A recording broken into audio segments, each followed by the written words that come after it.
Salut à tous et bienvenue à La Parole aux aînés, une émission de télévision qui s'est donné l'objectif de présenter durant la semaine des aînés tout ce qui est fait en faveur de nos personnes aînées à Longueuil. Initiée l'année passée par la Maison Le Réveil et coproduite par la télévision Rive-Sud, La Parole aux aînés revient pour une seconde année consécutive pour vous faire découvrir l'univers de l'action et de l'implication communautaire en faveur de nos personnes aînées. Je suis Lovejoy Samavi et je présente cette émission. Suivez-moi.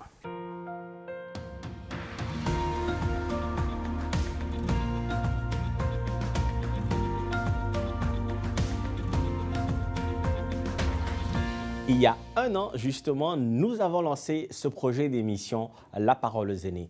Cette année, pour la deuxième édition consécutive, la direction de TVRS nous a demandé de nous rapprocher des téléspectateurs de l'agglomération de Longueuil. Et nous avons pris, avec nos bénévoles, tout notre matériel.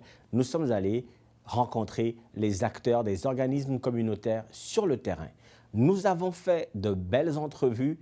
Bienvenue, mesdames et messieurs, à La Parole aux aînés, saison 2. Tout de suite, les sujets du jour. À l'émission aujourd'hui, on vous présente les ambassadeurs de la Semaine des aînés de Longueuil. Nous rencontrons Monique Bastien, conseillère municipale. Nous visitons 3 organismes pour aînés et la mairesse de Longueuil a un message important pour vous.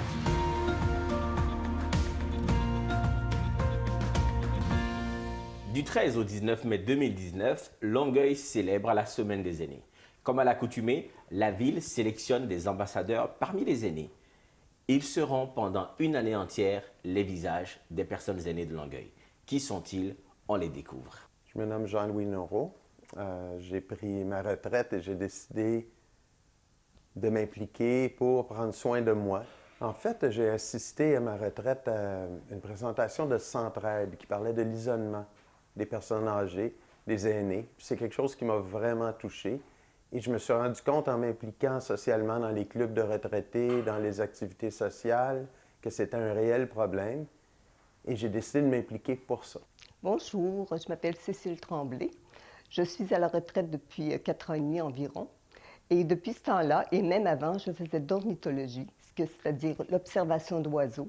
J'en ai fait pendant des années et j'adore ça, j'adore. Même je m'assois chez moi dans mon fauteuil, je prends le café puis je regarde des oiseaux dans l'arbre qui sont près de chez moi. Et je m'occupe de d'autres choses. Par contre, là, je me suis intéressée à la danse parce que la Maison Le Réveil fait des cours de danse. J'ai commencé à m'intéresser à ça et j'adore ça.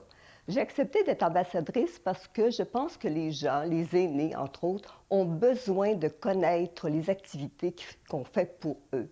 Parce qu'il y a beaucoup de gens qui se retrouvent dans l'isolement. Bonjour, je me présente, je suis Denise Chartrand. J'ai pris ma retraite déjà depuis 10 ans. J'étais dans le domaine de la vente qui m'a toujours passionnée. Et je continue, j'aime ça. J'ai dit aussitôt que je vois des vêtements, j'agence toujours les vêtements, puis c'est mon plaisir. J'ai accepté d'être ambassadrice pour faire connaître aux gens âgés qui pouvaient vraiment se désennuyer. S'ils voulaient, il y en a pour tous les goûts et toutes les capacités aussi. Et puis, c'est très important, ce qui m'a rendu à ce que je suis aujourd'hui. Bonjour, mon nom est Gilles Nadon et je suis retraité depuis, je dirais, 5 ans environ. Pourquoi j'ai accepté? Eh bien, premièrement, les aînés, pour moi, sont importants. Souvent, les gens sont seuls. Ils n'ont personne à qui parler. Bonjour, mon nom est Madeleine Bilodeau-Bélanger. Je suis retraitée depuis 14 ans. C'est un défi. On m'a proposé. J'ai dit, pourquoi pas? Tu sais, si ça peut aider quelque chose, si ça peut aider les gens, si je peux faire connaître nos activités, parce que je ne joue pas aux cartes toujours en même place. Nous sommes allés à l'hôtel de ville de Longueuil rencontrer Monique Bastien, élue de la ville de Longueuil qui est responsable du dossier des aînés. On a parlé la Semaine des aînés, les programmes qui sont offerts cette année pour les aînés. On a parlé municipalité amie des aînés. Entrevue. Bonjour Monique. Bonjour, comment allez-vous? Ça va très, très bien. Alors, c'est quoi les rendez-vous les plus importants de cette Semaine des aînés? Quelle belle programmation nous avons cette année. C'est extraordinaire, il y en a pour tous les goûts. On a des activités culturelles, que ce soit chorale, exposition, parce que vous savez, nous avons des artistes vraiment extraordinaires parmi nos aînés. Wow. On a des conférences afin d'informer concernant les testaments, et un paquet de trucs vraiment intéressants qu'on n'est pas toujours dont on n'est pas toujours à l'affût. OK. Et en plus de la programmation loisirs, vous savez qu'on commence par une belle ouverture avec une soirée de danse et que l'on termine avec une soirée de danse. OK. Alors, je vous invite à consulter soit le site Internet de la Ville ou ce magnifique petit document que vous trouverez dans les édifices de la Ville et j'ai les organismes qui participent. J'en profite, parlant d'organismes qui participent, pour féliciter notre comité organisateur, sans qui la semaine ne serait pas aussi rayonnante. Merci aussi à nos ambassadeurs qui font une différence. Ce sont tous des bénévoles super engagés. On va juste rappeler, c'est quoi l'objectif d'avoir une semaine des aînés dans le courant de l'année? C'est pour souligner l'effort des bénévoles, c'est pour les remercier aussi. Vous savez, les bénévoles, c'est ce qu'on a de plus précieux en tant que ville. Et la Semaine des aînés, c'est une façon de leur rendre un autre hommage parce qu'ils méritent sincèrement. Les bénévoles, bien sûr, qui sont occupés auprès des organismes pour les personnes de 50 ans et plus à Longueuil. Il y en a tellement, si vous saviez, puis sans eux, on a beaucoup de gens vulnérables qui seraient encore plus vulnérables. Okay. On a commencé à travailler sur la démarche en 2012 et nous sommes officiellement une municipalité amie des aînés depuis 2013. En quoi est-ce que ça consiste, être une ville certifiée MADA? Pour nous, à Longueuil, on a mis l'accent sur le fait que toutes les démarches que nous entreprenions devaient considérer les besoins des aînés. On n'est pas différent des autres grandes villes d'Amérique du Nord. Notre population est vieillissante. Et nos aînés vivent de plus en plus vieux et ont des besoins différents. Donc, adapter nos façons de faire afin d'inscrire dans notre ADN l'aménagement des parcs, Oui. comme l'instauration aussi de mesures de sécurité afin d'aider nos aînés. Et ce sont des mécanismes qui sont méconnus. Alors, j'invite la population à s'inscrire au Code rouge via le 311 à la Ville de Longueuil. Ce service peut vous aviser, entre autres, par exemple, s'il y a un avis d'ébullition. Oui. Alors, vous serez toujours à l'affût des dernières nouvelles en cas de pépin à la Ville. Il y a aussi le secours adapté. On s'inscrit auprès du service des incendies de la Ville de Longueuil. Et cela permet d'informer les services d'urgence que vous avez une personne à la maison qui a des besoins particuliers. Entre autres, quelqu'un qui est à mobilité réduite ou quelqu'un qui souffrirait de cécité, quelqu'un qui est sourd, qui n'entendrait pas le système d'alarme, etc., etc. Et on a aussi à la Ville le programme PAIR que nous sommes très, très, très fiers de parrainer. Il s'agit d'un programme où on s'inscrit sur une liste d'appels et tous les jours à la même heure, l'aîné qui en a fait la demande reçoit un appel. C'est « Bonjour, tout va bien? Avez-vous pris votre médication de sécurité? » Et aussi pour rappeler aux gens qui ont peut-être une médication à prendre. Oui. Si on n'a pas de réponse, on va réessayer un peu plus tard. Si on n'a pas de réponse, on va appeler un proche aidant afin qu'il se déplace pour s'assurer de la sécurité de la personne. Alors, ce sont des petites choses, mais qui font une grosse, grosse, grosse différence. Vous savez, quand on veut rester chez nous le plus longtemps possible, mais ces petits trucs-là nous permettent de le faire en toute sécurité. Merci beaucoup, Mme Bastien. On est très content de rappeler que la Ville de Longueuil est certifiée municipalité amie des aînés. Merci pour le beau travail que vous faites, vous et votre équipe. C'est un plaisir. Les organismes communautaires, si je puis me permettre par ma voix, vous remercier aussi de les impliquer dans cette démarche-là. Ensemble, on va pouvoir améliorer le sort de nos aînés à Longueuil. C'est un travail d'équipe. Merci.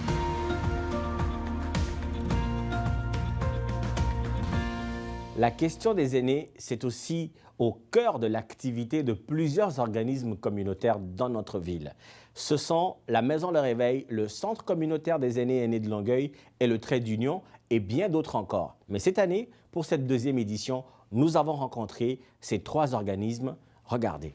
La Maison Le Réveil est en progression constante. On continue à développer de nouvelles activités. On continue à être présent dans la population avec notre site Internet, avec les différents médias avec lesquels on peut travailler, dont TVRS, justement, sur l'émission La Parole aux aînés. Donc, on est très actifs. La semaine des aînés, ça va être encore une semaine formidable chez nous. Plusieurs activités seront en action durant toute la semaine.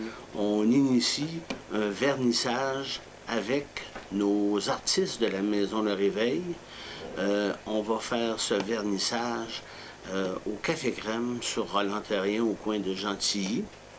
Donc, l'activité de peinture que nous avons à la Maison Le Réveil depuis de nombreuses années, on a demandé à nos artistes de nous préparer plusieurs de leurs œuvres en fonction de ce vernissage. Donc, durant toute la semaine, de la semaine des aînés, nous serons présents au Café Crème pour pouvoir faire l'exposition des œuvres réalisées par les aînés de la Maison Le Réveil. Bon, durant la semaine des aînés, évidemment, c'est la réalisation de l'émission La Parole aux aînés, mais il va y aussi y avoir l'ouverture par la danse de Mme Marceau. C'est un événement important. Il y a toujours au moins une centaine de personnes qui participent à cette danse-là. Il va y avoir d'autres événements du type le ping-pong. Le ping-pong, il va y avoir une activité intense toute la semaine. Je serais capable d'aller jouer au Japon, de faire des tournées au Japon, les autres, pas mal certains qui seraient compétitifs. On s'amuse fort à la Maison Le Réveil. Évidemment, la danse sociale. Il va y avoir il va y avoir du Scrabble, il va y avoir une quantité d'autres activités. On a quand même une trentaine, plus d'une trentaine d'activités à la Maison Le Réveil. Il va aussi y avoir des activités connexes par nos locataires. Okay. Les bricoleurs. Les bricoleurs vont faire une exposition de leurs œuvres qu'ils réussissent à bricoler tout au cours de l'année, ainsi que le Cercle des fermières qui va faire aussi une exposition de leurs œuvres. Cercle de fermières qui ont, je pense, une dizaine de métiers à tisser, entre autres, font toutes sortes de bricolage manuel. Donc, la semaine des aînés à la Maison Le Réveil, c'est très actif. C'est sûr que les loisirs, c'est une des réponses à la question. Mais c'est sûr aussi que les loisirs permettant aux personnes de sortir de chez elles, plutôt que de se retrouver à aller prendre le café dans un centre d'achat avec des personnes qu'elle ne connaît pas, elle est seule, elle lit son journal. À la Maison Le Réveil, c'est différent. À la Maison Le Réveil, on a déjà au-dessus de 1000 membres, 1200 membres, et ça permet de socialiser avec des personnes qui partagent le même loisir que cette personne-là. On a le Café Le Réveil, quand c'est le temps des pauses café, quand c'est le temps des repas, les gens se rencontrent à la cafétéria et là, ils discutent, ils entament une relation nouvelle avec de nouvelles personnes, ce qui va briser leur isolement. C'est le déclenchement d'un meilleur avenir pour ces gens-là qui sont devenus seuls. Comment se porte le Centre communautaire des aînés de Longueuil? Ah, mais très bien, comme toujours. Est-ce que vous pouvez rappeler ce que vous offrez aux 50 ans et plus dans l'agglomération de Longueuil? Oui, notre mission, c'est de rejoindre l'ensemble des aînés, mais les aînés plus vulnérables de façon prioritaire. Oui. Les aînés les plus vulnérables, quels sont les services que vous leur apportez? Bien, on a plusieurs. Bien, principalement, je vous dirais, depuis quelques années, on a le programme ITMAV, qu'on appelle, qui est une initiative de travail de milieu auprès des aînés vulnérables. Ce sont des intervenantes qui se promènent dans le milieu, qui sont à l'extérieur du centre, qui vont repérer, si vous voulez, dans des lieux où on rencontre plus d'aînés, créer des liens avec des aînés plus vulnérables pour leur offrir des services. Donc, ça peut être des références, ça peut être des référés à d'autres organismes du milieu, ça peut être de les intégrer à nos activités ici, ça peut être de les aider dans des démarches, dans des étapes difficiles qu'ils ont à passer, etc. C'est pas facile ce que vivent les aînés présentement. Ici, à Longueuil, on est un territoire, il y a beaucoup d'aînés qui sont très bien nantis, bon, etc., tout ça, mais il y a aussi beaucoup de pauvreté, il y a beaucoup de solitude. Et nous, on essaie d'amener ces gens-là dans des milieux qui sont plus stimulants, où ils vont pouvoir faire des activités, se réaliser davantage, reprendre du pouvoir sur leur vie, etc. S'impliquer aussi? Oui, s'impliquer, oui, parce qu'ici, au centre, nous, on a aussi c'est par, pour et avec les aînés. Oui. Alors, on veut laisser beaucoup de place pour que les activités qu'on met en place, les services, que les aînés prennent part aussi à ça. ici. Vous travaillez toujours avec le baladeur René qui va chercher quelques aînés. Oui. Qui Je les vous amène dirais à des activités. qu'un des services, le service de base ici, c'est les dîners amicaux. Alors, cette activité-là, je vous dirais, c'est celle qui rejoint le plus la clientèle d'aînés les plus vulnérables. Ce sont des gens qui, sans nous, resteraient à la maison toute la semaine, ne sortiraient pas, et leur sortie dans la semaine, c'est de venir ici. On a notre partenaire, le baladeur René, qui va chercher ces gens-là à la maison. Ce sont tous des bénévoles, d'ailleurs, au baladeur René. Les chauffeurs qui vont chercher les gens à la maison et qui les amènent ici.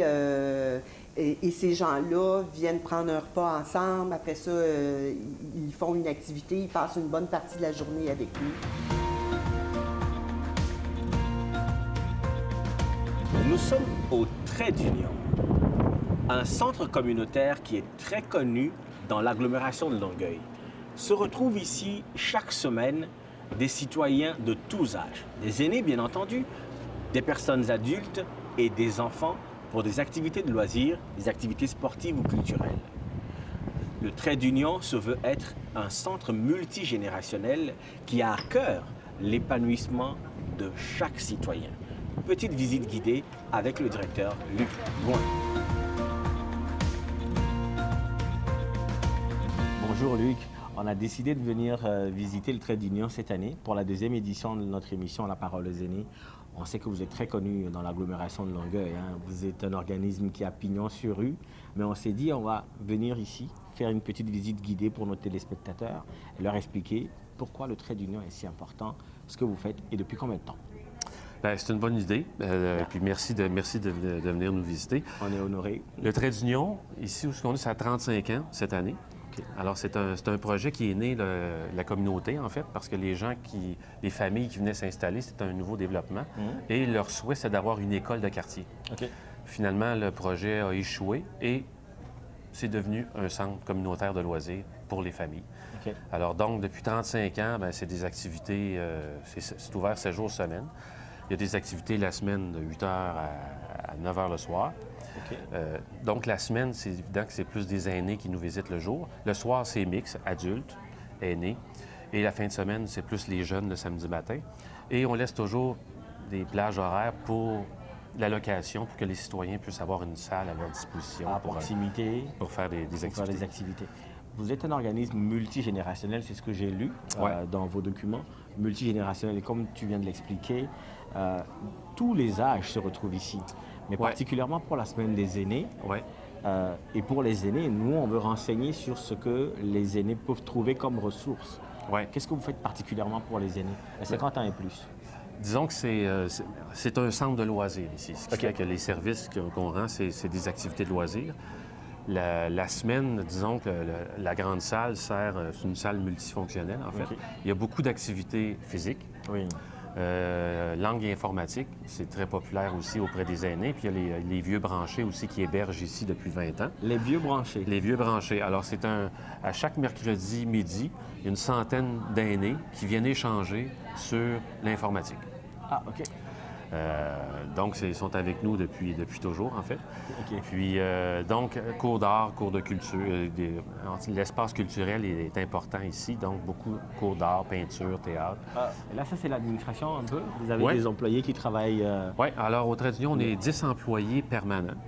Mais pas 7 jours semaine, non? Non, sont 5 jours semaine, mais il y en a qui sont 4 jours, il y en a qui sont 3 jours, mais disons qu'ils sont là en permanence. Mais évidemment, ça, c'est 10 employés permanents. Mais au Trait d'Union, maintenant, on a fourni 134 T4 en 2018. 134? Oui. OK. Alors, la raison, vous allez me dire comment ça se fait. Bien, parce que...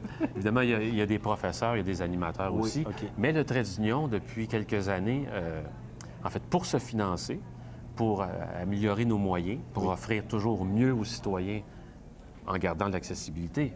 Mais nous autres, l'objectif, c'est d'offrir de la qualité, mais en maintenant l'accessibilité. Et aussi, depuis le mois de novembre, depuis le 1er novembre, on est gestionnaire des grands parcs à Longueuil. Le parc Michel-Chartrand et le parc de la Cité à Saint-Hubert. Les aînés en particulier, quand ils arrivent le matin, ils ont des salles d'activité. Là, je vois qu'il y a un jeu de cartes dans cette salle-là. Oui. Alors ça ici, en fait, là, je suis en train de vous parler comme quoi on fait des gros contrats de parc, mais la mission du centre ne change pas. Le champ d'action s'élargit, mais la mission reste la même. Puis ça, c'est la preuve ici. Là, vous voyez, à chaque mardi, il y a une vingtaine, 25 personnes qui viennent jouer à des jeux de société. Alors ça, c'est un projet qu'on a parti il y a 2 ans avec via le Nouveaux Horizons, programme fédéral. Et on a acheté une centaine de jeux de société. Et nos bénévoles apprennent tous les jeux, écrivent les instructions et transmettent les instructions des jeux aux participants. Les aînés, surtout les aînés au Québec, sont pris dans une question d'isolement que beaucoup d'organismes que nous rencontrons dans le cadre de notre émission, ils parlent de ça. Ils parlent de l'isolement des proches aidants, de l'isolement des aînés. Et il faut bien des activités de loisirs organisées par des centres communautaires comme le Trait d'Union pour leur permettre de sortir de chez eux. Puis évidemment, le côté culturel, ça c'est un peu ma couleur à moi aussi. Là, ça fait 5 ans que je suis ici. Mais comme il y a un projet qu'on a fait cette année, ça s'appelle Ciné Aîné. On a invité une douzaine d'aînés à venir réaliser un court-métrage documentaire. Réaliser? Oui, réaliser. Un court-métrage documentaire sur un enjeu qui touche les aînés. Alors, on a engagé une réalisatrice, c'est Marquise Lepage, qui est une documentariste très connue, à les accompagner à toutes les étapes, c'est-à-dire choisir le sujet, la recherche, l'écriture, trouver les intervenants, le tournage. Les tournages sont finis, on va tomber en montage bientôt. Et les films vont sortir d'ici quelques mois. Et ce qu'il y a de prévu, c'est qu'on fait une tournée avec les films dans les centres de personnes âgées. Dans tout le Québec? Non, on va rester à Longueuil. Vous allez rester à Longueuil. Mais c'est de créer des petites discussions autour des films aussi. Mais on vous attend à la Maison Le Réveil. Bien sûr, on va aller vous montrer ça. Et justement, il y a aussi le théâtre qui est important. Oui. On a créé une troupe de théâtre il y a 2 ans. Et d'ailleurs, dans la Semaine des aînés, on va présenter la deuxième production de la troupe du Trait d'Union, qui sont présentement en répétition. On va regarder. On va aller voir.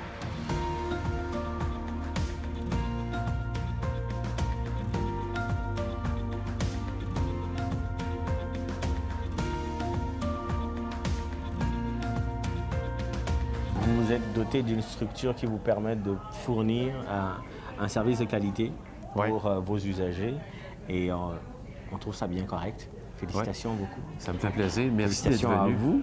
On a eu du plaisir à vous écouter parler de cette histoire de 35 ans du Trait d'Union au cœur même de la ville de Longueuil. Et on se retrouve après ce court extrait.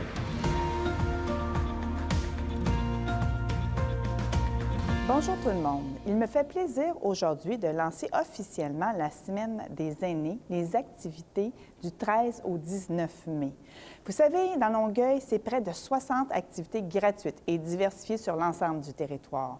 Nous avons la chance d'avoir près de 50 organismes qui, de près ou de loin, offrent des services à la réalité de nos aînés.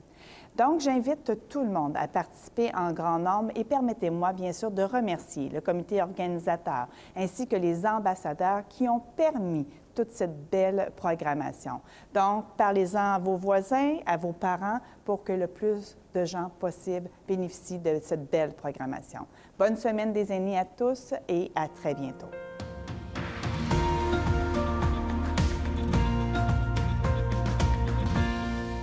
Nous avons choisi, à la fin de chacune de nos émissions cette année, de vous lire un extrait d'un livre qui a été écrit par un Québécois ou une Québécoise sur la question de la vieillesse. Ce premier numéro, nous avons choisi « La vieillesse par une vraie vieille », écrit par Jeannette Bertrand. Un petit extrait sur la résilience. La résilience. Boris Cyrulnik définit la résilience comme la capacité à vivre, à se développer en dépit de l'adversité. C'est une vision positive de la condition humaine axée sur les ressources des personnes. Comme l'adversité se multiplie avec l'âge, les deuils, les pertes physiques, l'isolement, les maladies, il faut beaucoup de résilience pour vivre heureux en attendant la mort. Conversation avec une connaissance de mon âge. Moi, je n'ai pas ça de la résilience. Si vous vous êtes rendu à votre âge, c'est que vous en avez. J'en ai plus. Je suis plus capable de rebondir. trop vieille. Qu'est-ce que vous faites pour en avoir, vous? J'accepte de vieillir. Ça ne veut pas dire être contente de l'être. Personne n'aime ça. Mais j'essaie de ne pas nier que je vieillis. C'est un fait. Le miroir reflète constamment mon mou, mon plissé, mon ridé, ma démarche claudicante, ma canne. Je constate le fait que je suis vieille. Et me vient immédiatement le réflexe de penser « mais je suis vivante ». Mes amies de cœur, Clairon et Isabelle, sont mortes et moi je vis. J'ai la chance de vivre. Je suis souffrante, mais pas mourante. Je peux encore me lever dans les bras de mon amoureux. Je peux même me laisser aller à être triste avec lui. On s'aime. Quelle chance j'ai. Je pourrais continuer pendant des pages et des pages la liste de ce que j'ai de beau et de bien dans la vie. Cette liste, je me la répète tout haut quand j'ai un tourment, une douleur. Ces sages conseils de Jeannette Bertrand vous accompagnent. Chères personnes aînées, bonne semaine des aînés chez vous. Bonsoir.